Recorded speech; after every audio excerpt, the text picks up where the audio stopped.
name is Josh Klepadlo, technical trainer here at Manitowoc Ice. Thanks for tuning in to another Ice Tech FAQ. Today we're going to be taking a look at a nugget machine, trying to figure out why the gear motor is not running. This is a very common call we receive in tech support. I thought this might help. Let's run through the safety circuit together and figure out why our gear motor won't run. First thing you're going to do, make sure your multimeter is turned on, alternating current. Even though the light is lit on the little power switch here, I still like to confirm that we have good incoming voltage. Yes, we do. If we take a look at the wiring schematic for this machine, we will see that the first component in the series in the safety circuit is the bin thermostat. In order to test that thermostat, you're going to have your meter on voltage, alternating current still, and just check across the plug, and you'll see we have 0 volts.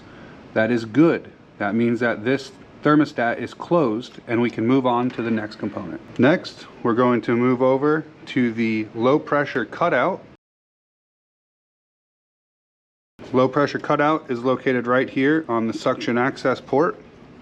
You can access the terminals for it right here in this connector.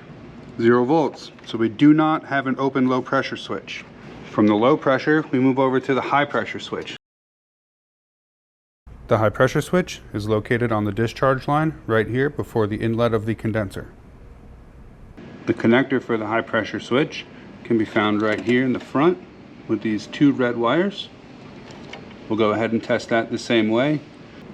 With a meter lead inside of each terminal, we see that we have 0 volts across the switch. Again, that is good, meaning the switch is closed. We can move on to the next component.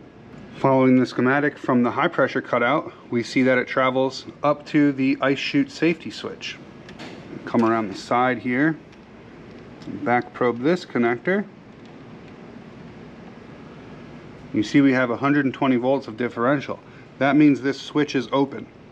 The next thing I would do is check inside of here, inside of the chute, make sure we don't have any ice built up that's causing this to be open. If we find nothing is the culprit, the last thing it can be is a failed switch. I have replaced the failed open chute safety switch. But let's say we didn't find this open right now. We would then move over to the water level safety. The water level safety switch is the front switch on the water reservoir. The back switch is what actuates your water inlet valve. So if we were to check this one, it shows good as well. Just because today we found the chute safety switch as the culprit does not mean that will always be the case.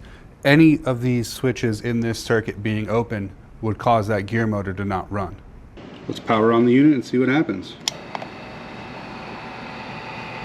Our gear motor is now energized and our rotation sensor is in a delay.